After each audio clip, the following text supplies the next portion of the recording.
play this game... Hi there! This is the Swindle, and I'm telling Lee. I play this game a lot. I think outside of the speedrunning community, I'm probably the person who's played the most of the Swindle out there.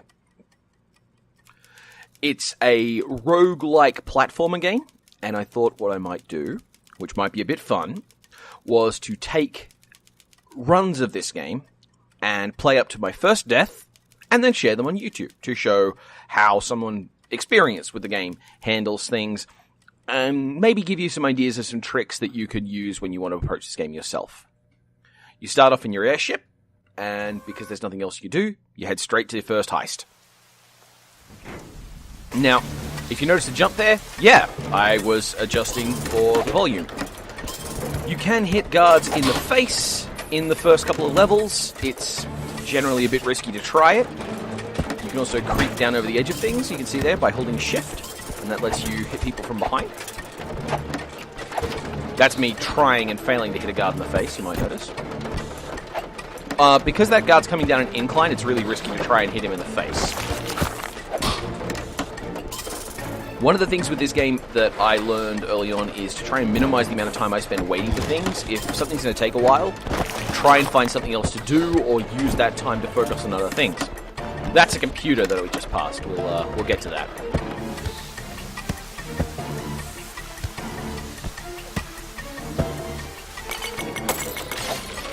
Windows generally take the same amount of damage to knock out every time, so you can kind of frantically tap your way through them. But if you're near a window, you cannot hurt anything that's on the other side of it or anything like that. The window basically absorbs a lot of damage, so you've got to be kind of judicious about that. And that's the last bit of money on this level. Now, you might wonder why I went for that last £8 instead of moving on to the next place. It's because in the Swindle, if you finish a level without being detected and get about 100%, not necessarily 100%, you get what they call a ghost bonus, which here you can see is £750. That lets us take our first upgrade, which super matters, the hacking upgrade. Next up, double jump. And that's just a general all-purpose utility thing. You will use the double jump a lot. It is really useful and very handy.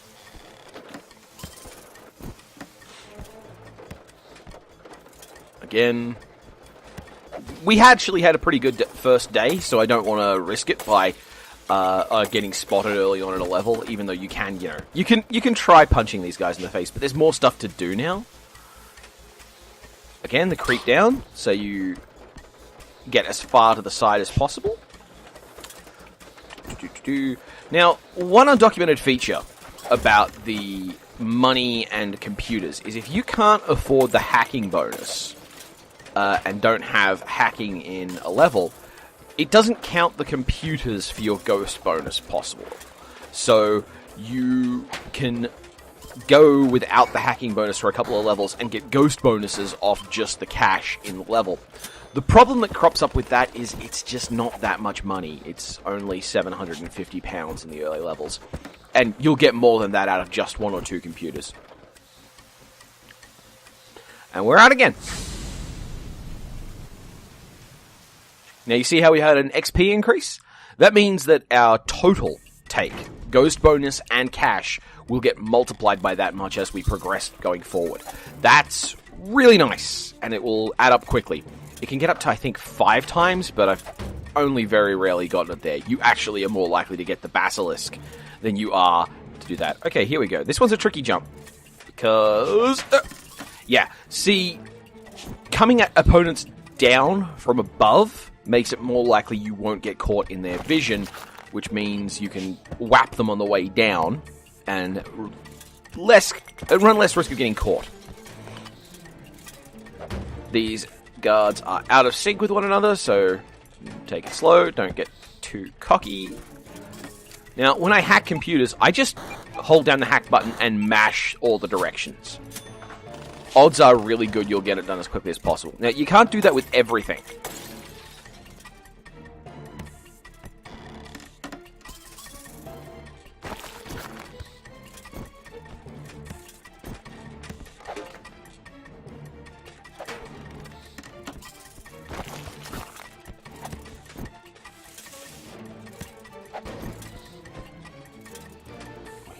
go.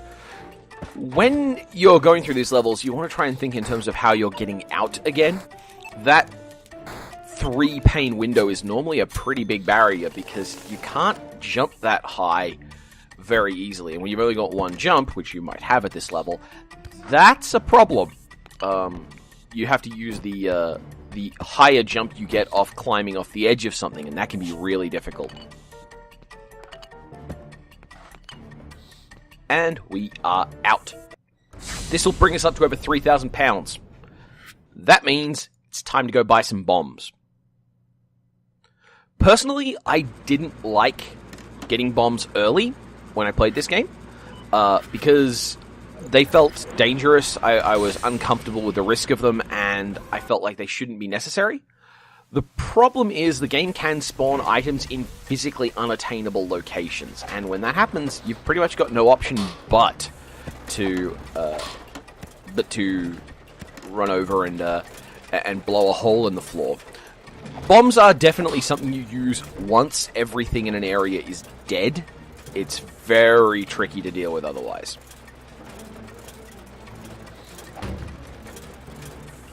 Now here you have me making that mistake of just waiting. There's other stuff to do. You can go up and over and deal with those 3 guards up there, come around the back, but I didn't look, so I didn't do it. And now we go. One thing that'll get into it, one good habit to get into is to kill every guard you can when you can. In the mid game, I like to take the strategy that gives me access to scrapyard, which means I make money off everything I hit. That adds up quick. Alright, now this is a really complicated nexus of movement. Thankfully that door is there. And now it's all nice and tidy. You just take things out as you can. And again, taking that money then to not wait.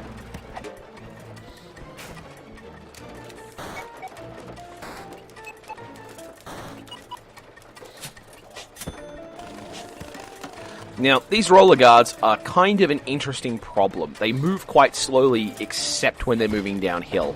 And they move incredibly slowly when they're going uphill, but their vision is huge. Basically, take them a little more seriously. Don't try and move around them, because they're effectively a gigantic space where if you land anywhere in it, you set off the alarm. Also, they're kind of threatening once the alarm has been sounded, but I don't deal with that very often. Alright. And if I got my math right, this should get us up over 4,000 pounds. Yep, 5,300. Let's go. That means our next stop is heading to... I'm having a brain fade. Heading to the next area, which is the warehouse district. The warehouse district introduces some new things, particularly locked doors, and you get your first taste of, like, multi-hit threatening monsters. I actually don't remember what I was doing here, which is why I'm pausing so long. I guess I was taking this opportunity now to have an explanation. How you doing? You having a good day? That's cool. Just frantically double-checking my mic, making sure that I don't accidentally have it on mute. What was I doing here? Is it my lunch? I guess I do have my lunch right in front of me. This is the problem with the magic of video editing. I really have no idea what this extended pause is. I mean, I thought I'd cut it out, which is even more embarrassing. Was this me tabbing out to check OBS? Anyway, that's the thing with video game journalism on the internet these days. You can get it raw and unfiltered and without the precision of editing or tidying up or cleaning up anything you've got to do. Good grief. Am I still... Yep. I'm awake. Alright. We head to the next area, and because we have some cash left over, it's time to grab wall jumping 1. That lets us spider cling to walls without having to constantly hop up and down them. It's a convenience thing for, like, the absolute purists, but you're going to need it eventually to unlock really useful things. So now, see, that barrier would normally be a problem, but by looking around, there's another way to that computer, and that computer has, I think, 3,000 pounds in it? Maybe 5,000? Yeah, 3,000 pounds. So that right there is better than our last heist. Now, we're still looking around. That computer room we just passed there has money in it, so we're probably going to have to bomb our way in. And, okay, another rolling guard. And computer terminal. Alright, now you see these guys with the spikes on their back. They are not actually threatening. You can walk right through them. They're only dangerous to you if you land on them from above, which is obviously, you know, tricky. They also go away if an explosion happens near them, so you might get in the habit of detonating bombs or blowing up mines. If you can, put them on mines when you kill them, and that'll wind up giving you a clear space. Alright. Next up, we head down into this computer room. I was actually super worried about using bombs around computer rooms for a while there. Now, when you detonate a bomb, it blows up a 3x3 square. See this? This is going to blow up those squares all around the bomb, but that's it. If a computer has been if a security station hasn't been hacked yet, blowing it up will set it off. If it has been hacked, you can blow it up all you like. So bear those in mind when the time comes to like get around. All right. And yeah, I think I made a slight mistake here in that I could see a route now in hindsight that gets further in, but only one bomb to get there. Alright, and we're out. Now, this won't get a ghost bonus, but it'll still get a very healthy amount of gold money, and it increases our successful heist. So we're at 5 successful heists out of 5 heists. That's really good. Now, some miscellaneous stuff. The second level hacking. And here's a bit of a weird thing.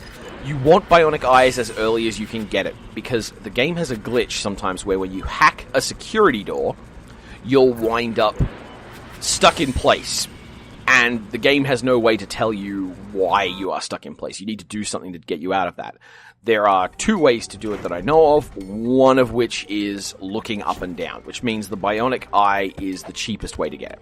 The other one is teleporting, which costs you £350,000 to get, so not likely to happen. Alright, so at this point I'm feeling very comfortable, very confident, and I'm enjoying myself. So, still taking things very patiently when I'm dealing with these guards, but as you can notice, I could have gone over the top of that. Computer station, nice and accessible for anyone outside the business. And, I mean, look at this. This is just a Christmas present. A pair of computers right next to each other. Even if there's only 2 computers in the whole level, that's super nice. The question you then have to ask yourself is, how much more money are you likely to get? And the answer is usually quite a bit because of the ghost bonus. The last couple of pounds in a level are actually representative of an enormous ghost bonus. Alright now. Yeah. Okay, now this is an interesting problem that I just made for myself. You see how the spike dude slid down the steps? The thing with those is the game isn't great at detecting when you've moved up or down. If there's a spike dude at the bottom of steps, just walking down those steps will count as falling on those spikes. So I had to come around here and go for another route out of the level, rather than risk getting killed by walking downstairs. So, be aware of that. That was careless of me.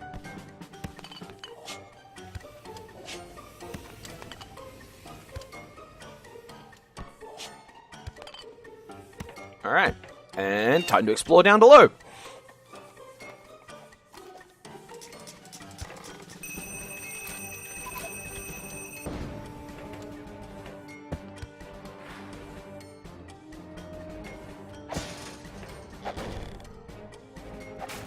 Now, those big lumbering guards were actually really scary to me when I started out. I didn't realize just how incredibly soft targets they are. The thing that makes them so soft is they are vulnerable before they start moving again. So, if you're in a situation like this where you can whap one from behind, you can just whap them again once you get that timing right. It really is just a matter of learning that timing. Alright. Now, this is cool. Third computer hidden in the wall. And probably not going to be anything more in this level, so let's use our bombs proactively. And clean up this space, make it a little safer.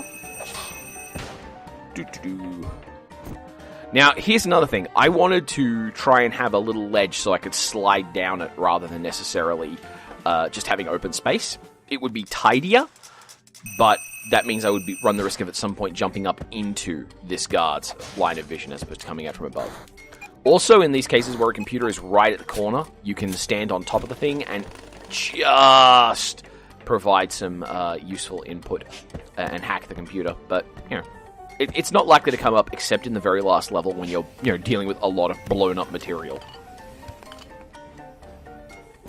Alright, and that's probably another ghost bonus. It really is just a matter of being patient and thorough and being comfortable and confident with the enemy behavior. Hey, 20,000. That's another breakpoint. It's time to go get advanced hacking. This lets you turn off the security stations around a level. That is super useful. It turns off all of the whatchamacallit. It turns off all the drones and it opens all the doors. Doesn't turn off all the mines, but it is still really valuable to have. All right. Okay, so we see there's a path down there. There's also an easy route in if you want to blow it up, but we'll see about that later. Alright, so this level looks like it's kind of fruitful. Here let's do a cool trick. We can drop on that mine and hop out. Oh, no! Oh, God, no! Oh, God! What the? No, can't jump up there because of the spikes. Get out of here, fatso. Okay, we're fine. Okay, we'll just blow up that wall on the way through, and we'll grab that one computer on the way out the door, and oh god, no, it'll take too long. Let's go. Okay, we're out. So that could have gone better. Let's try that again. and now, of course, I'm gonna do something really cool because I just made myself look like an idiot. All right. Okay, that there is a barricaded window. You need a bomb to blow that up. So this pathway needs a bomb. But there is the computer there, and that's really valuable. And oh, so the only way in here needs a bomb. Might as well use it.